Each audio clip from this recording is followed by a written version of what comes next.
শাহজাদপুর উপজেলার অন্তর্গত হাবিবুল্লাহ নগর ইউনিয়ন তাঁত শ্রমিক সংগঠনের পক্ষ থেকে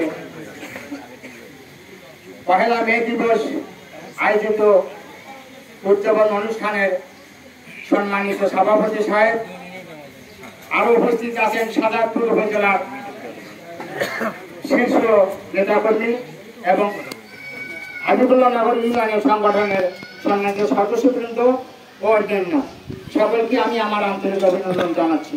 আপনারা নিশ্চয় অবগত আছেন, তৎকালীন সময় শাসক গোষ্ঠী সাধারণ মানুষের উপর অত্যন্ত জুলুম অত্যাচার করতেন।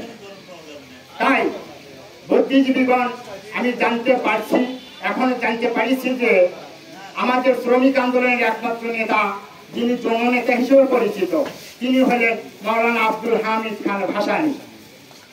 তিনি এই সংগ্রামের সাথে জড়িত ছিল। আমি বলতে চাই, তিনি সংগ্রাম করে 1886 খ্রিস্টাব্দে এক বিশাল আয়োজন সৃষ্টি হয়।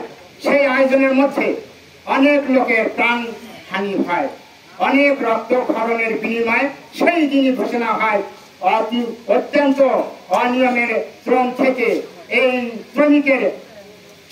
শ্রমিকের খাটনি সময় 8 ঘন্টা করা হয়, দিনটা 24 ঘন্টা শ্রম দেওয়ার অনুমতি ছিল।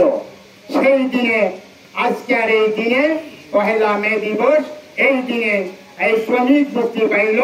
24 ঘন্টা বিরাম খাটনিতে 8 ঘন্টা খাটনি পেয়েছে। আমরা শ্রমিক অত্যন্ত খুশি।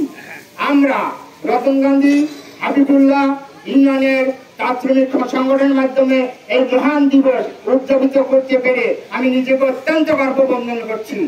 আমরা বিশ্বের শ্রমিকের সাথে একতা প্রকাশ করছি। আগামী বছরগুলোতেও যেন এই মহান দিবসকে আরো কঠিনভাবে উদযাপন করি, এই আশাবাদ ব্যক্ত করে আমি আমার সংক্ষিপ্ত আলোচনা শেষ করছি। আসসালামু আলাইকুম ওয়া রাহমাতুল্লাহি ওয়া বারাকাতুহু।